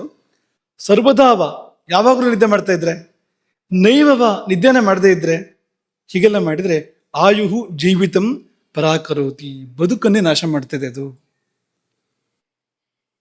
ಜೀವಿತೇಪಿ ವ್ಯಾಧ್ಯಾದಿಭಿ ಸುಖಂ ಪರಾಕರೋತಿ. ಬದುಕಿರುವಾಗಲೂ ಕೂಡ, ಸಾಯೋದು ಬೇಗ ಆಗ್ತದೆ ಅನ್ನೋದೊಂದು ವಿಷಯ, ಬದುಕಿರುವಾಗಲೂ ಕೂಡ ಸುಖ ಇಲ್ಲ ಅಂತ ಮಾಡ್ತದೆ ಅದು. ರೋಗಗಳು ಬರ್ತವೆ ಬೇರೆ ಬೇರೆ ರೀತಿಯಿಂದ. ಅದನ್ನೇ ಈ ಧಾತುಕೋಪವನ್ನೇ ಅದನ್ನು ಚರಕರು ಹೇಳುವಾಗ ರಾತ್ರೋ ಜಾಗರಣಂ ರೂಕ್ಷಂ. ರಾತ್ರಿ ಎಚ್ಚೆತ್ಕೊಂಡಿದ್ರೆ ವಾತ ಪ್ರಕೋಪ ಆಗ್ತದೆ. ಸ್ನಿಗ್ಧಂ ಪ್ರಸ್ವಪನಂ ದಿವ. ಹಗಲು ನಿದ್ದೆ ಮಾಡಿದ್ರೆ ಕಫ ಪ್ರಕೋಪ ಆಗ್ತದೆ ಅಂತೇಳಿ. ಇನ್ನೊಂದಕ್ಕೆ ಅವ್ರು ಬೇರೆ ಥರ ಫಲ ಹೇಳಿದ್ದಾರೆ. ನೀವ್ಯಾರು ಕೇಳ್ಬೋದು, ಅದಕ್ಕಿಂತ ಮುಂಚೆ ನಾವೇ ನಿಮಗೆ ಹೇಳ್ಬಿಡ್ತೇವೆ ಅದನ್ನ. ಇದೊಂದು ಸ್ಥಿತಿ ಇದೆ, ಆಸೀನ ಪ್ರಚಲಾಯಿತಂ ಅಂತ ಒಂದು ಸ್ಥಿತಿ. ಆಸೀನ ಪ್ರಚಲಾಯಿತಂ, ಆಸೀನ ಪ್ರಚಲಾಯಿತಂ ಅಂದ್ರೆ ಆಸೀನ ಅಂದ್ರೆ ಕೂತ್ಕೊಂಡು, ಪ್ರಚಲಾಯಿತಂ ಅಂದ್ರೆ ತೂಗಾಡೋದು, ಕೂತ್ಕೊಂಡೇ ತೂಗಾಡೋದು, ಹಗಲೊತ್ತು ಬರುವಂತ ಒಂದು ಸ್ಥಿತಿ. ಏನಿದು ಏನಿದು? ಇದು ನಿದ್ರೆಯ ತಂಗಿ ತಂದ್ರೆ, ತಂದ್ರ ಅಂತ ಹೆಸರು ಅದಕ್ಕೆ. ನಿದ್ರಾ ತಂದ್ರ, ಇದು ನಿದ್ರೆ ಅಲ್ಲ, ನೆನ್ಪಿಟ್ಕೊಳ್ಳಿ. ಕೂತ್ಕೊಂಡು ನಿದ್ರೆ ಮಾಡ್ತಾ ಇದ್ದಾರೆ ಅಂತ ಹೇಳ್ಬೇಡಿ. ತೂಕಡಿಕೆ ಬೇರೆ, ಜಾತಿಯ ಬೇರೆ. ಇದು ನಿದ್ರೆಯ ಜಾತಿಯ ಒಳಗಡೆ ಬರೋದಿಲ್ಲ ಇದು ತೂಕಡಿಕೆ ಅನ್ನುವಂಥದ್ದು. ಅದಕ್ಕೇನು ಫಲ ಅಂತ, ಹಗಲು ತೂಕಡಿಸ್ತಾ ಇದ್ದಾನೆ ಕೂತ್ಕೊಂಡು ಅಂತಂದ್ರೆ ಅದಕ್ಕೆ ಅರೂಕ್ಷಂ ಅನಭಿಷ್ಯಂದಿ ಅಂತ ಹೇಳಿದ್ದಾರೆ. ಅದು ಅದರಲ್ಲಿ ವಾತಕೋಪವೂ ಇಲ್ಲ, ಕಪದ ಕೋಪವೂ ಇಲ್ಲ ಅಂತ ಹೇಳಿದ್ರು ಚರಕರು. ಇದು ಹೇಳಬಾರ್ದಿತ್ತು ಏನೋ ಇದನ್ನ. ಕೆಲವು ಸರಿ ಒಳ್ಳೇದು ಹೇಳಿದ್ರು ಕೂಡ, ಇದ್ದಿದ್ದನ್ನು ಹೇಳಿದ್ರು ಕೂಡ ಇದು ಮಾಡ್ಬೋದು ಅಂತ ಅನ್ನೋ ಥರ ಆಗ್ಬೋದು ಅಂತ. ಆಸೆಯಿಂದ ಪ್ರಚಾರ ಆಯ್ತು ಮಾಡ್ಬೋದು ಅಂತ. ಕೂತಲ್ಲೇ ಜೋಕಾಲಿ ಅಂತ ಅನೇಕರು ಇರ್ತಾರೆ ಅಂತ, ಅವರು ತೂಕಡಿಸ್ತಾ ಬಿದ್ದುಬಿಡ್ತಾರೆ. ಹಾಗೆ ನಮ್ಮಲ್ಲಿ ಇದ್ದಾರೆ ಅನೇಕರು ಅಂತ. ನಾವು ಪೂಜೆ ಮಾಡುವಾಗ ಹಿಂದೆ ನಿಂತ್ಕೊಂಡಿದ್ರೆ ಎಲ್ರಿಗೂ ಹೆದರಿಕೆ ಅಂತ. ಅವ್ರು ನಿಂತ್ಕೊಂಡರೆ ತೂಗಾಡ್ತಾ ಇದ್ರೆ ಎಲ್ಲರೂ ಗುರುಗಳ ಮೇಲೆ ಬಿದ್ದು ಬಿಟ್ರೆ ಅವರು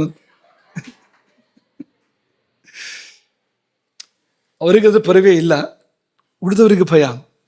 ಎಚ್ಚರ ಇರೋರಿಗೆ ಕಷ್ಟ ಬಂದಿದೆ ಅಂತ ಅವ್ರು ನಿದ್ದೆ ಮಾಡ್ತಾ ಇದ್ದಾರೆ, ಇದನ್ನು ತೂಕಡಿಕೆ ಮಾಡ್ತಾ ಇದ್ದಾರೆ ಆರಾಮಾಗಿ ಅಂತ.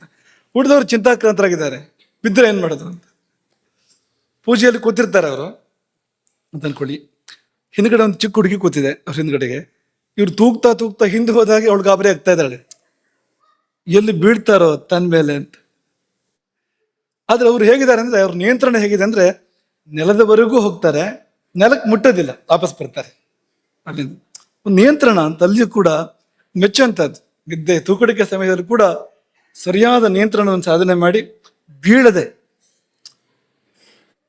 ಎಲ್ಲರಿಗೂ ಸಾಧ್ಯ ಇಲ್ಲ, ಸಾಧ್ಯ ಇದೆ ನೋಡಿ ನೀವು, ಸುಲಭ ಇಲ್ಲ ಅದು. ಅದರಲ್ಲಿ ಹಿಂದೆ ಬಗ್ಗುವಾಗ ಬೀಳದೆ ಇರುವಂಥದ್ದು ಇದೆಯಲ್ಲ, ಕಲೆ ಅದು ಒಂದು ಸಾಮಾನ್ಯರಿಗೆ ಸಾಧ್ಯ ಆಗುವಂಥದ್ದಲ್ಲ ಅದು. ಯಾವ್ದಾದ್ರು ಒಂದು ವಿಶೇಷ ದೇವತಾ ಶಕ್ತಿಯೋ ದುರ್ದೇವತಾ ಶಕ್ತಿಯೋ ಇದ್ದೇ ಆಗುವಂಥದ್ದು ಅದು ಅಂತ. ಬಿದ್ದು ಹೋಗೋದಿಲ್ಲ ನೋಡಿ ಅಂತ, ಹೀಗೆಲ್ಲ ಇದೆ ಅಂತ. ಇದರ ಗುಣಗಳು ಬೇರೆ ಅಂತ ಹೇಳಿದ್ರು ಅಷ್ಟೇ, ತೊಂದರೆ ಇಲ್ಲ ಅಂತ ಅರ್ಥ ಅಲ್ಲ ಅದಕ್ಕೆ. ಆ ತೂಕಡಿಕೆ ಅನ್ನೋದು ಒಳ್ಳೆ ಕಾರಣಕ್ಕೇನು ಬರೋದಿಲ್ಲ. ಈ ನಿದ್ದೆ ಸರಿ ಇದ್ರೆ ಅದು ಬರೋದೇ ಇಲ್ಲ, ಅದು ಆ ತೂಕಡಿಕೆ. ಅದು ಇದು ಚೆನ್ನಾಗಾದ್ರೆ ಅದು ಬರೋದೇ ಇಲ್ಲ. ಅದು ಬಂದ್ರೆ ಆ ಸಮಯದಲ್ಲಿ ಮನಸ್ಸು ಚೆನ್ನಾಗಿರೋದಿಲ್ಲ. ತಮೋಗುಣ ಅಲ್ಲದೆ ಅದು ಬರ್ಲಿಕ್ಕೆ ಸಾಧ್ಯ ಇಲ್ಲ. ಅದು ರಜೋಗುಣದ ಕಾಲ ಹಗಲು, ಅಲ್ಲಿ ಅದು ಬಂತು ಅಂದ್ರೆ ಬೇರೆ ಬೇರೆ ತೊಂದರೆಗಳಿದೆ ಅದಕ್ಕೆ. ಈ ತೊಂದರೆ ಅಲ್ಲದೆ ಇದ್ರೂ ಕೂಡ ಬೇರೆ ಬೇರೆ ತೊಂದರೆಗಳಿದೆ ಅನ್ನೋದನ್ನು ನಾವು ಇಟ್ಕೋಬೇಕು. ಹಾಗಾಗಿ ನೀವು ಮುಖ್ಯವಾಗಿ ವಿದ್ಯಾರ್ಥಿಗಳು ಇದನ್ನು ಮಾಡಿಕೊಡುದು. ಯಾವುದನ್ನು? ಆಸೀನ ಪ್ರಚಲಾಯಿತಂ, ಗಂಭೀರ ಶಬ್ದ. ತೂಕಡಿಕೆ ಅಂದ್ರೆ ಅಂತಾರೆ ನೋಡಿ, ಕೇಳಕ್ ಚೆನ್ನಾಗಿಲ್ಲ ಅದು. ಹಾಗಾಗಿ ನೀವು ಈ ಭಾಷೆ ಬಳಸ್ಬೋದು, ಗೊತ್ತಿಲ್ದಿರೋರಿಗೆ ಗೊತ್ತೇ ಆಗೋದಿಲ್ಲ. ಆಸೀನ ಪ್ರಚಲಾಯಿತಂ ವಿದ್ಯಾ ಅಂತ ಕೇಳಿದ್ರೆ ಏನು ಅಂತಲೇ ಗೊತ್ತಾಗೋದಿಲ್ಲ. ನೋಡಿ ಇವ್ರು ಆಸೀನ ಪ್ರಚಲಾಯಿತಂ ಮಾಡ್ತಾ ಇದ್ದಾರೆ ಅಂದ್ರೆ ಯಾವುದೋ ಅನುಷ್ಠಾನ ಮಾಡ್ತಾ ಇದ್ದಾರೆ ಅಂತ ಅಂದ್ಬಿಡ್ತಾರೆ, ಅದು ವಿಶೇಷ ದೇವತೋಪಾಸನೆ ಮಾಡ್ತಾ ಇದ್ದಾರೆ. ಸಂಸ್ಕೃತ ಶಬ್ದ ಗೊತ್ತೂ ಆಗೋದಿಲ್ಲ. ಆಯುರ್ವೇದದ ಶಬ್ದ ಆಯುರ್ವೇದದಲ್ಲಿ ಇಂಥ ಅನೇಕ ಚಂದದ ವಿಶೇಷ ಭಾಷೆಗಳಿದ್ದಾವೆ. ತೂಕಡಿಕೆಗೆ ಅವರು ಇಂಥದ್ದೊಂದು ಚರಕರು ಅದ್ಭುತ ಭಾಷೆ ಕೊಟ್ಟಿದ್ದಾರೆ, ಆಸೀನ ಪ್ರಚಲಾಯಿತಂ.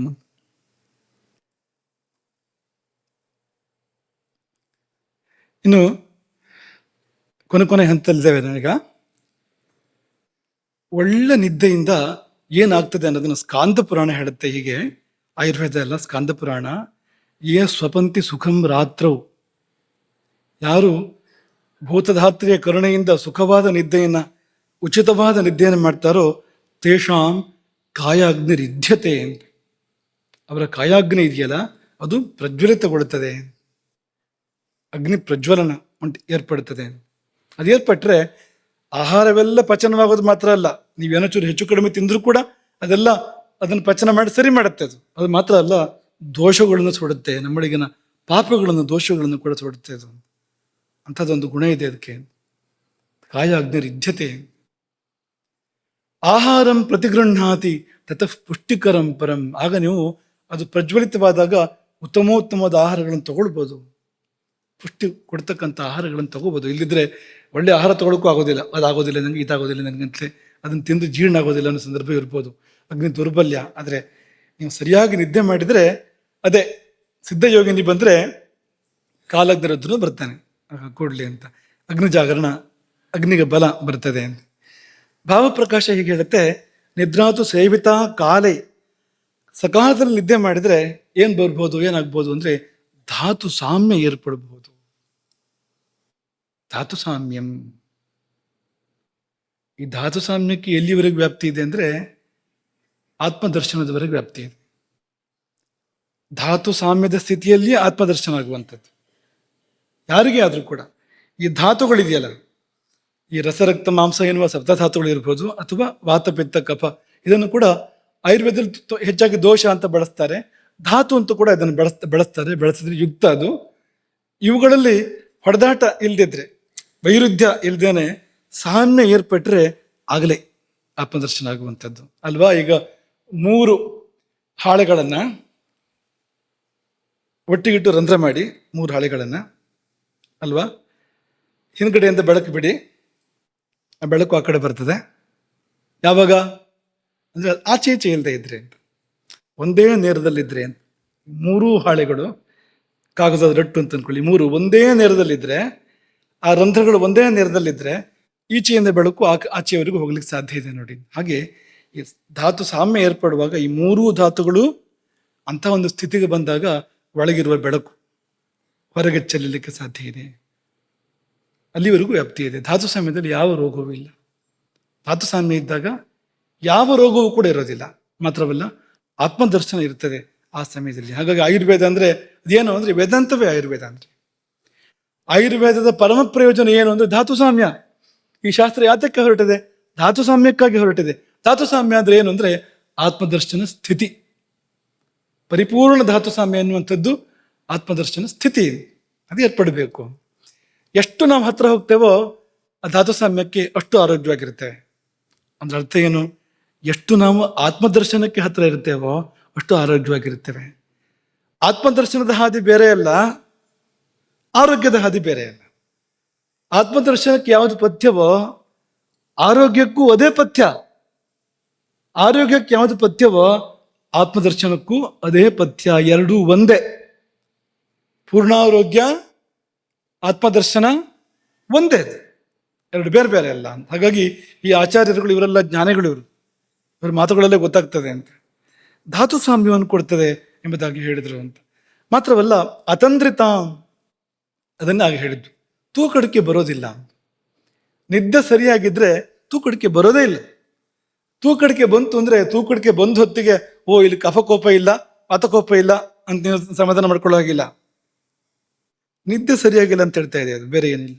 ತೂಕಡಿಕೆ ಅನ್ನೋದೇ ನಿದ್ದೆ ಸರಿ ಇಲ್ಲ ಅಂತ, ಅದೇನೋ ಹದಗೆಟ್ಟಿದೆ. ಇನ್ನು ಮಲಗೋ ಸಮಯ ಸರಿ ಇಲ್ಲ, ವಾತಾವರಣ ಸರಿ ಇಲ್ಲ, ಅದಕ್ಕೆ ಪೂರಕವಾದ ಆಹಾರ ಇಲ್ಲ, ಆಡುವಾಗ ನಿದ್ದೆ ಬರ್ತಾ ಇಲ್ಲ, ಏನೋ ಒಂದಾಗಿದೆ ಅಂತ ಅರ್ಥ ಅದಕ್ಕೆ ಅಂತ. ಹಾಗಾಗಿ ಅದಕ್ಕೆ ಸರಿಯಾಗಿರು. ನಿದ್ದೆ ಮತ್ತು ಆಹಾರದ ಬಾಂಧವ್ಯದ ಬಗ್ಗೆ ನಾವು ಹೇಳ್ತಾ ಇರುವಂಥದ್ದು. ಆಹಾರ ಸರಿಯಾದರೆ ನಿದ್ದೆಗೆ ಇಷ್ಟೆಲ್ಲ ಅನುಕೂಲ ಇದೆ. ಹಾಗಾಗಿ ನಾನು ನಿನ್ನೆ ಹೇಳಿದ್ದು ನಿಮಗೆ, ಆಹಾರಕ್ಕೆ ನಿದ್ದೆಗಿಂತ ಮೊದಲು ಅಂದರೆ ಸುಮಾರು ಒಂದೂವರೆ ಗಂಟೆ ಮೊದಲು ಲಘು ಆಹಾರ ಸೇವನೆ ಮಾಡಬೇಕು. ಭಾರಿ ಆಹಾರ ಸೇವನೆಯನ್ನು ಆಗ ಇಟ್ಕೋಬಾರದು. ಭರ್ಜರಿ ಔತಣಕೂಟ ಆಗ ಇಲ್ಲ, ರಾತ್ರಿ ಇಲ್ಲ. ಕಿಂಚಿತ್ ಊನಂ ಸಮಷ್ಣೀಯ, ಸ್ವಲ್ಪ ಕಡಿಮೆನೇ ಊಟ ಮಾಡಿ ಆ ಸಮಯದಲ್ಲಿ. ನಿನ್ನೆ ನಿಮ್ಗೆ ಹೇಳಿದ್ದು, ರಾತ್ರಿ ಸಮಯದಲ್ಲಿ ಜೀರ್ಣಾಂಗ ವ್ಯವಸ್ಥೆಯೇ ವೇಗವನ್ನು ಕಳ್ಕೊಳ್ತದೆ ಎಂಬುದಾಗಿ ಆಧುನಿಕ ವೈದ್ಯರದ್ದು ಅಭಿಮತ ಇದೆ ಅಂತ ಹೇಳಿದ್ವು. ಅದನ್ನು ನಿಮಗೆ ಸ್ವಲ್ಪ ಹೇಳಲೇಬೇಕು. ಯಾಕೆಂದರೆ ಅಂಥವ್ರು ಅನೇಕರು ಇರ್ತಾರೆ, ನಮ್ಗೆ ಈ ಪೂಜೆ ಗೀಜೆ ಎಲ್ಲ ಹೇಳಬೇಡಿ, ಅದೆಲ್ಲ ಬೇಡ, ನಿಮ್ಗೆ ಈಶ್ವರ ಪಾರ್ವತಿ ಅದೆಲ್ಲ ನಮ್ಗೆ ಅರ್ಥ ಆಗೋದಿಲ್ಲ, ವಿಜ್ಞಾನ ಒಪ್ಪೋದಿಲ್ಲ, ಅದನ್ನು ನೀವು ವೈಜ್ಞಾನಿಕ ಭಾಷೆಯಲ್ಲಿ ಹೇಳಿ ಆಗ ಕೇಳ್ಬೋದು. ಬೇರೆ ಬೇಡ ಅಂತ ಯಾರು ಹೇಳೋದಿದ್ರೆ ನೋಡಿ, ಇದು ಆಧುನಿಕ ವಿಜ್ಞಾನದ ಅಭಿಮತ ನಿಮ್ಮನ್ನ ಹೇಳುವಂಥದ್ದು. ರಾತ್ರಿ ಸಮಯದಲ್ಲಿ ಜೀರ್ಣಾಂಗ ವ್ಯವಸ್ಥೆ, ಡೈಜೆಸ್ಟಿವ್ ಸಿಸ್ಟಮ್ ಮಂದಗತಿಯಲ್ಲಿ ಸಾಗುತ್ತದೆ ಎಂಬುದನ್ನು ಆಧುನಿಕ ವೈದ್ಯಕೀಯ ವಿಜ್ಞಾನವು ಸಂಪೂರ್ಣವಾಗಿ ಒಪ್ಪಿಕೊಳ್ಳುತ್ತದೆ. ಇದಕ್ಕೆ ಮುಖ್ಯ ಕಾರಣ, ಅವರು ಹೇಳುವಂಥ ಮುಖ್ಯ ಕಾರಣ, ನಮ್ಮ ಶರೀರದ ಸಕಾರ್ಡಿಯನ್ ರಿದಮ್, ಜೈವಿಕ ಗಡಿಯಾರ. ಶರೀರಕ್ಕೆ ಒಂದು ಗಡಿಯಾರ ಇದೆ, ಈ ಗಡಿಯಾರ ಎಲ್ಲ ಸುಮ್ಮನೆ, ಇದೆಲ್ಲ ನಮ್ಮ ಮಧ್ಯದ ಒಪ್ಪಂದ ಮಾತ್ರ ಹೊರತು ನಿಜವಾದ ಗಡಿಯಾರ ಗಂಟೆ ಅಲ್ಲ. ಅದೆಲ್ಲ ಶರೀರದ ಒಂದು ಗಡಿಯಾರ ಇದೆ, ಅದಕ್ಕೆ ಯಾವಾಗ ಹಸುವಾಗಬೇಕು, ಯಾವಾಗ ನಿದ್ದೆ ಬರಬೇಕು, ಅದರದ್ದೇ ಆದ ಗಡಿಯಾರ ಒಂದಿದೆ. ಆ ಜೈವಿಕ ಗಡಿಯಾರ ಅದು ಹೇಗೆ ರೂಪಿತವಾಗಿದೆ ಅಂದರೆ, ಹಗಲು ಚುರುಕಾಗಿ ಹೋಗ್ತದಂತೆ, ಅದು ರಾತ್ರಿ ಅದು ಮಂದ ಆಗ್ತದೆ. ಅಂದರೆ ಶರೀರದ ವಿನ್ಯಾಸವನ್ನೇ ಪ್ರಕೃತಿ ಹಾಗೆ ಮಾಡಿದೆ. ಮಾನವ ಶರೀರದ ವಿನ್ಯಾಸವನ್ನೇ ದೇವರು ಮಾಡಿರೋದು ಹೇಗೆ ಅಂದರೆ ಹಗಲು ಚುರುಕಾಗಿರುವಂತೆ ರಾತ್ರಿ ಮಂದವಾಗುವಂತೆ ವಿನ್ಯಾಸಗೊಳಿಸಲಾಗಿದೆ. ಹಾಗಾಗಿ ರಾತ್ರಿ ಚುರುಕಾಗಿರಬಾರ್ದು, ರಾತ್ರಿ ಮಲ್ಕೊಳ್ಬೇಕು. ಆ ಮಲಗಿದ ಹೊತ್ತನ್ನು ಬಿಟ್ಟು ಉಳಿದ ಹೊತ್ತು ಧ್ಯಾನದಂತದಕ್ಕೆ ಸಲ್ಲಬೇಕು. ಈ ಮಲ್ಕೊಳ್ಳೋಕ್ಕಿಂತ ಮುಂಚೆ ಸಂಧ್ಯಾ ವಂದನೆ ಧ್ಯಾನ, ಸಾಯಂಕಾಲದ ಸಂಧ್ಯಾಕಾಲ ಬಂತು, ಅದಕ್ಕಿರುವಂಥದ್ದು. ಬೆಳಗಿನ ಜಾವ ಬ್ರಹ್ಮ ಮುಹೂರ್ತ, ಅನಂತರ ಬರ್ತಕ್ಕಂಥ ಸಂಧ್ಯಾಕಾಲ ಎಲ್ಲ ಅದಕ್ಕಿರುವಂಥದ್ದು. ಹಾಗಾಗಿ ಈ ರಾತ್ರಿ ತುಂಬ ಚಟುವಟಿಕೆಗಳನ್ನ ಇಟ್ಕೋಬಾರ್ದು. ಯಾಕೆಂದ್ರೆ ಪ್ರಕೃತಿ ವಿರೋಧಿ ಅದು. ಕತ್ತಲಾಗೋದೇ ಏನೇನು ಹೇಳ್ತಾ ಇದೆ ಅಂದ್ರೆ ಸಾಕು ನಿಲ್ಲಿಸು ಚಟುವಟಿಕೆಗಳನ್ನ ಅಂತ ಸೂಚನೆ ಇರುವುದೇ ಅದು ಅಂತ. ಹಾಗಾಗಿ ರಾತ್ರಿ ನಿದ್ದೆ ಮಾಡಬೇಕು, ಹಗಲು ಮಾಡಬಾರ್ದು. ಯಾಕೆಂದ್ರೆ ಈ ವಿನ್ಯಾಸ ಏನಿದೆ ಅಂದ್ರೆ ಹಗಲು ಕೆಲಸ ಮಾಡಬೇಕು ಅಂತ ವಿಜ್ಞಾನವದನ್ನ ಹೇಳುತ್ತೆ. ಪರಂಪರೆ ಏನ್ ಹೇಳುತ್ತೆ ಅಂದ್ರೆ ರಜೋಗುಣದ ಕಾಲ ಹಗಲು ಅಂದ್ರೆ, ರಜೋಗುಣ ಅಂದ್ರೆ ಚಟುವಟಿಕೆ, ಕೆಲಸ ಮಾಡುವ ಸಮಯದಲ್ಲಿ. ನಾವು ವಿರುದ್ಧವಾಗಿದ್ದೇವೆ. ತುಂಬಾ ಕೆಲಸಗಳೇ ಆ ಥರದ್ದಿದೆ ಇವತ್ತು. ರಾತ್ರಿ ಇಡೀ ಕೆಲಸ ಮಾಡು, ಬೆಳಗ್ಗೆ 5-6 ಗಂಟೆಗೆ ಮಲಗು. ಆ ಶರೀರದ ಗಡಿಯಾರಕ್ಕೂ ಮಾಡ್ತಾ ಇರೋದಕ್ಕೂ ಪೂರ್ತಿ ವಿರುದ್ಧ. ನೋಡಿ, ಜೀರ್ಣಕಾರಿ ಕಿಣ್ವಗಳು ರಾತ್ರಿ ಸಮಯದಲ್ಲಿ, ಡೈಜೆಸ್ಟಿವ್ ಎನ್ಸೈಮ್ಸ್ ಅಂತ ಹೇಳ್ತಾರಲ್ಲ, ಅದು ರಾತ್ರಿ ಸಮಯದಲ್ಲಿ ದೇಹವು ಜೀರ್ಣಕ್ರಿಯೆಗೆ ಅಗತ್ಯ ಇರತಕ್ಕಂಥ ಆಮ್ಲ ಮತ್ತು ಎನ್ಸೈಮ್ಗಳ ಉತ್ಪಾದನೆಯನ್ನು ಕಡಿಮೆ ಮಾಡುತ್ತದೆ. ಹಾಗಾಗಿ ಭಾರಿ ಊಟವನ್ನು ಮಾಡಬಾರ್ದು ರಾತ್ರಿ. ಮೆಲಟೋನಿನ್ ಸ್ರವಿಕೆ, ರಾತ್ರಿ ಬಿಡುಗಡೆಯಾಗುವ ಮೆಲಟೋನಿನ್ ಎಂಬ ಹಾರ್ಮೋನ್ ನಿದ್ರೆಗೆ ಸಹಾಯ ಮಾಡುವುದರ ಜೊತೆಗೆ ಕರುಳಿನ ಚಲನೆಯನ್ನು ಮಂದಗೊಳಿಸುತ್ತದೆ. ಎರಡನ್ನೂ ಒಟ್ಟಿಗೆ ಮಾಡ್ತಾ ಇದೆ ಅದು. ಕರುಳಿನ ಚಲನೆಯನ್ನು ಮಂದ ಮಾಡ್ತದೆ, ನಿದ್ದೆಗೆ ಬೇಕಾದ ಸಹಾಯವನ್ನ ಅಂತ ಹಾರ್ಮೋನ್ ಅನ್ನ ಪ್ರಚೋದನೆ ಮಾಡ್ತಾ ಇದೆ ನೋಡಿ ಇದು ಅಂತ. ಹಾಗಾಗಿ ಅದರ ಸಂದೇಶ ಏನು? ನಿದ್ದೆ ಮಾಡು, ಮಲ್ಕೋ, ತಿನ್ಬೇಡ ಜಾಸ್ತಿ, ಅದರ ಅರ್ಥ ಕೂಡ ಅದೇ. ಹಾಗಾಗಿ ಹಗಲಿನಲ್ಲಿ ಆಹಾರವು ಹೊಟ್ಟೆ ಮತ್ತು ಕರುಳಿನಲ್ಲಿ ಸುಲಭವಾಗಿ ಚಲಿಸುತ್ತದೆ. ಆದರೆ ರಾತ್ರಿ ನಿದ್ರಿಸುವಾಗ ಜೀರ್ಣಾಂಗ ವ್ಯೂಹದ ಸ್ನಾಯುಗಳ ಚಲನೆ 30-50% ಕಡಿಮೆ ಆಗುತ್ತದೆ. ಅರ್ಧದಷ್ಟು ವರೆಗೂ ಕಡಿಮೆ ಆಗ್ಬೋದು ಅಂತ. ಅಂದ್ರೆ ಮಧ್ಯಾಹ್ನ 4 ತಾಸು ಬೇಕು ಅಂದ್ರೆ ಊಟ ಆಗೋದು ಜೀರ್ಣ ಆಗೋದಕ್ಕೆ ರಾತ್ರಿ 8 ತಾಸು ಬೇಕಾಗ್ಬೋದು, ಅಲ್ಲಿವರೆಗೂ ಬೇಕಾಗ್ಬೋದು. ಹಾಗಾಗಿ ಹೆಚ್ಚು ಸಮಯ ತಗೊಳ್ಳುತ್ತದೆ. ಇನ್ನು ಆಧುನಿಕ ಸಂಶೋಧನೆಗಳ ಪ್ರಕಾರ ರಾತ್ರಿ ಸಮಯದಲ್ಲಿ ನಮ್ಮ ದೇಹದ ಇನ್ಸುಲಿನ್ ಸಂವೇದನಾಶೀಲತೆ ಕಡಿಮೆ ಇರುತ್ತದೆ. ಅಂದರೆ ರಾತ್ರಿ ಸೇವಿಸುವ ಗ್ಲುಕೋಸ್, ಸಕ್ಕರೆ, ಅದನ್ನು ಜೀರ್ಣಿಸಿಕೊಂಡು ಶಕ್ತಿಯಾಗಿ ಮಾರ್ಪಡಿಸುವ ಸಾಮರ್ಥ್ಯ ದೇಹಕ್ಕೆ ಕಡಿಮೆ ಇರುತ್ತದೆ. ಹಾಗಾಗಿ ರಾತ್ರಿ ತಿಂದ ಗುರು ಆಹಾರ ಅಂದ್ರೆ ಹೆವಿ ಫುಡ್ ಅಂತ ಹೇಳ್ತಾರಲ್ಲ, ಗುರು ಆಹಾರ, ಇದು ಸುಲಭವಾಗಿ ಕೊಬ್ಬಾಗಿ ಶೇಖರಣೆ ಆಗ್ತದೆ. ಫ್ಯಾಟ್, ಕೊಬ್ಬು ಅದಾಗಿ ಶೇಖರಣೆ ಆಗ್ತದೆ ಹೊರತು ಅದು ದೇಹಕ್ಕೆ ಏನಾಗಿ ಬದಲಾಗಿ ದೇಹಕ್ಕೆ ಉಪಕಾರ ಮಾಡಬೇಕಾಗಿತ್ತು ಹಾಗಾಗೋದಿಲ್ಲ ಅಂತ. ಹಗಲಿನಲ್ಲಿ ನಡೀತಕ್ಕಂಥ ಸಣ್ಣ ಪುಟ್ಟ ದೈಹಿಕ ಚಲನೆಗಳು ಜೀರ್ಣಕ್ರಿಯೆಗೆ ಪೂರಕ. ರಾತ್ರಿ ಅದು ಇರೋದಿಲ್ಲ, ನಾವು ಮಲಗ್ತೇವೆ, ನಿದ್ದೆ ಮಾಡ್ತೇವೆ. ಹಾಗಾಗಿ ಜೀರ್ಣಾಂಗಕ್ಕೆ ಬೇಕಾಗ್ತಕ್ಕಂಥ ಆಸಿಡ್ ರಿಫ್ಲಕ್ಸ್ ಅದು ಸಿಕ್ಕೋದಿಲ್ಲ ಅಂತ, ಹೊಟ್ಟೆ ಉಬ್ಬರ ಬರಬಹುದು ಇದರಿಂದಾಗಿ. ಹಾಗಾಗಿ ಆಧುನಿಕ ವೈದ್ಯರ ಪ್ರಮುಖ ಸಲಹೆ ಏನು ಅಂದ್ರೆ ಆಹಾರ ನಿದ್ದೆಗಿಂತ ಸ್ವಲ್ಪ ಮುಂಚಿತವಾಗಿ ಆಹಾರ ಸ್ವೀಕಾರ ಮಾಡಿ, ಆಹಾರ ಆಗಿ ಸ್ವಲ್ಪ ಹೊತ್ತು ಬಿಡಿ, ನಿದ್ದೆಗೆ ಸೀದಾ ನಿದ್ದೆಗೆ ಹೋಗಬೇಡಿ ಅನ್ನೋದೊಂದು. ಇನ್ನೊಂದು, ಆಹಾರದ ಪ್ರಮಾಣ ಸ್ವಲ್ಪ ಹಗುರ ಆಹಾರ ಇರಲಿ ರಾತ್ರಿ ಅಂತ ಈಗ ಆ ಸಲಹೆಗಳನ್ನು ಕೊಡೋಕೆ ಶುರು ಮಾಡಿದ್ದಾರೆ ಆಧುನಿಕ ವೈದ್ಯರು. ಕೂಡಲೇ ಮಲಗಬೇಡಿ, ಸ್ವಲ್ಪ ಓಡಾಡಿದ್ರೆ ಒಳ್ಳೇದು ಅಂತ ಹೇಳ್ತಾರೆ ಅವರು, ಹಗುರವಾದ ನಡಿಗೆ ಒಳ್ಳೇದು ಅಂತ. ಇದನ್ನೇ ಆಯುರ್ವೇದ ಎಷ್ಟೋ ಕಾಲ ಮುಂಚೆ ಭುಕ್ತ್ವಾ ಶತಪಥಂ ವ್ರಜೇತ್ ಅಂತ ಹೇಳಿದೆ. ಅದನ್ನ ಇವರು ಕೂಡ ಹೇಳ್ತಾ ಇರುವಂಥದ್ದು, ಏನೂ ಕೂಡ ವ್ಯತ್ಯಾಸವೇ ಇಲ್ಲ ಅಂತ. ಹಾಗೆ ಇನ್ನೊಂದು ಉಕ್ತಿ, ಸುಖಂ ಸ್ವಪಿತ್ ಎನುಡಮಾನ್, ಯಾರು ಸುಖ ನಿದ್ರೆ ಮಾಡ್ತಾರೆ ಅಂದ್ರೆ ಯಾರಿಗೆ ಸಾಲ ಇಲ್ಲ ಅವನು ಸುಖ ನಿದ್ದೆ ಮಾಡ್ತಾನಂತೆ, ಯಾರಿಗೆ ರೋಗ ಇಲ್ಲ ಅವನು ಸುಖ ನಿದ್ದೆ ಮಾಡ್ತಾನಂತೆ. ಆಮೇಲೆ ಯಾರಿಗೆ ಹೆಂಡತಿ ಆದ್ರೆ ಗಂಡನ ಮೇಲೆ, ಗಂಡರ ಹೆಂಡತಿ ಮೇಲೆ ಸಂಶಯ ಇಲ್ಲ ಅವರು ನೆಮ್ಮದಿಯಾಗಿ ನಿದ್ದೆ ಮಾಡ್ತಾರಂತೆ. ಹಳೆ ಶ್ಲೋಕ, ನಮ್ದೇನೂ ಇಲ್ಲ ಇದರಲ್ಲಿ. ಮುಖ್ಯವಾದ ಏನಂದ್ರೆ ಸಾವಕಾಶಸ್ತು ಯೋ ಭುಂಕ್ತೆ, ಸ್ವಲ್ಪ ಜಾಗ ಇಟ್ಟು ಊಟ ಮಾಡು, ಹೊಟ್ಟೆಯಲ್ಲಿ ಸ್ಥಳ ಇಟ್ಟು ಊಟ ಮಾಡೋನು, ಹೊಟ್ಟೆ ತುಂಬ ತುಂಬಿಸೋದಲ್ಲ, ಜಾಗ ಇಟ್ಟು ಯಾರು ಊಟ ಮಾಡ್ತಾನೋ ಅವನು ಸುಖಂ ಸ್ವಪಿತಿ, ಒಳ್ಳೆ ನಿದ್ದೆಯನ್ನು ಮಾಡ್ತಾನೆ. ಸುಖಂ ಸ್ವಪಿತ್ ಎನ್ಋಣವಾನ್ ವ್ಯಾಧಿ ಮುಕ್ತಶ್ಚ ಯೋ ನರಃ ಸಾವಕಾಶಸ್ತು ಯೋ ಭುಂಕ್ತೆ ಎಷ್ಟು ದಾರೈರ್ ನ ಶಂಕಿತ.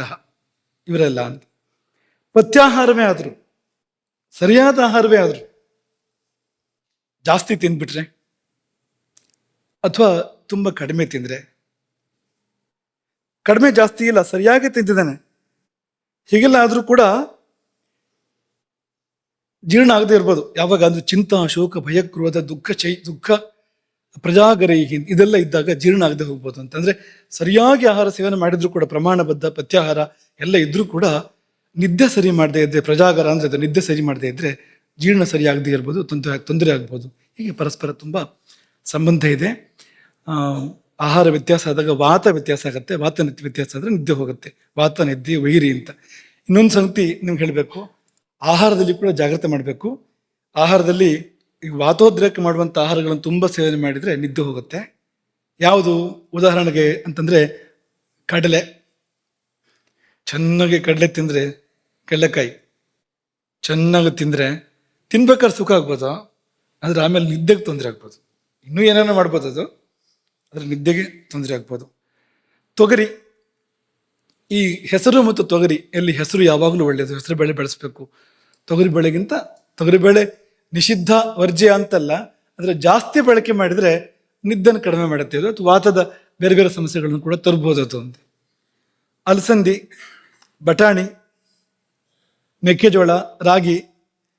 ಇನ್ನು ಪಾಶ್ಚಿಮಾತ್ಯ ತರಕಾರಿಗಳಲ್ಲಿ ಎಲೆಕೋಸು, ಹೂಕೋಸು, ಬ್ರೋಕೋಲಿ, ಆಲೂಗಡ್ಡೆ, ಬದನೆಕಾಯಿ. ಇನ್ನು ತಣ್ಣನೆಯ ಪಾನೀಯಗಳು, ಇದು ಕೃತ್ರಿಮ ಬುದ್ಧಿಮತ್ತೆ ಕೊಡುವಂಥದ್ದು ಇದು. ಅದು ಹೇಳ್ತಾ ಇದೆ ಇದನ್ನ. ತಣ್ಣನೆ ಪಾನೀಯಗಳು ಅಂದ್ರೆ ತಂಪು ಪೆಟ್ಟಿಗೆಯಲ್ಲಿ ಇಟ್ಟು ಹೊರತೆಗೆದ ಪಾನೀಯಗಳಿದೆಯಲ್ಲ ಅಂಥವು. ಐಸ್ ಕ್ರೀಮ್ ಎರಡನ್ನೂ ಕೋಪಗೊಳಿಸುತ್ತೆ ಅಂತ ಹೇಳ್ತಾರೆ. ಕಫವನ್ನೂ ಕೋಪಗೊಳಿಸುತ್ತೆ. ಅದು ಸ್ನಿಗ್ಧ ಮತ್ತು ಶೀತ, ಅಂದ್ರೆ ಸ್ನೇಹಾಂಶ ಇದೆ, ತುಂಬ ತಂಪು ಇದೆ, ಹಾಗಾಗಿ ಕಫವನ್ನು ಕೆರಳಿಸುತ್ತೆ. ಅದು ವಾತವನ್ನು ಕೆರಳಿಸುತ್ತೆ. ರೂಕ್ಷ ಅಂದ್ರೆ ತೀಕ್ಷ್ಣ ಮತ್ತು ಶೀತ, ಅದು ತುಂಬ ತೀಕ್ಷ್ಣಬಹುದು, ಶೀತಬಹುದು ಅಂತ. ಮತ್ತೆ ಇನ್ನೊಂದು, ಎಷ್ಟು ಜನರಿಗೆ ಬೇಜಾರಾಗುತ್ತೋ ಅಂತ ಹೇಳಿದ್ರೆ ಗೊತ್ತಿಲ್ಲ, ಕಾಫಿ ಮತ್ತು ಚಹಾ ನಿದ್ದೆಗೆ ಪ್ರಧಾನವಾದ ವೈರಿಗಳು ಅಂತ. ಕಾಫಿ ಮತ್ತು ಚಹಾ ಅಂತ. ಹಾಗಾಗಿ ಒಂದು ಚೀಲ ಕಡಲೆಕಾಯಿ ತಿಂದು ಒಂದು 10-20 ತಟ್ಟೆ ಕಾಫಿ ಚಹಾ ಕುಡಿದ್ರೆ, ಅದೊಂದು 2 ಸೇರ್ಸ್ ಕುಡಿಯುವಂಥ ಭೂಪತಿಗಳು ಇದ್ದಾರೆ ಕೆಲವರು. ಕುಡಿದ್ರೆ ನಿದ್ದೆ ಗೋವಿಂದ ಅಂತ, ಆಮೇಲೆ ಅಂತ ನಿದ್ದೆ ಬರಲಿಕ್ಕೆ ಸಾಧ್ಯವೇ ಇಲ್ಲ ಅಂತ. ಇಂಥದ್ದೆಲ್ಲ ಜಾಸ್ತಿ ಬಳಸ್ಬಾರದು. ಹಿತಮಿತದಲ್ಲಿ ಬಳಸ್ಬೇಕು ಅಂತ, ತುಂಬ ಬಳಸ್ಬಾರದು.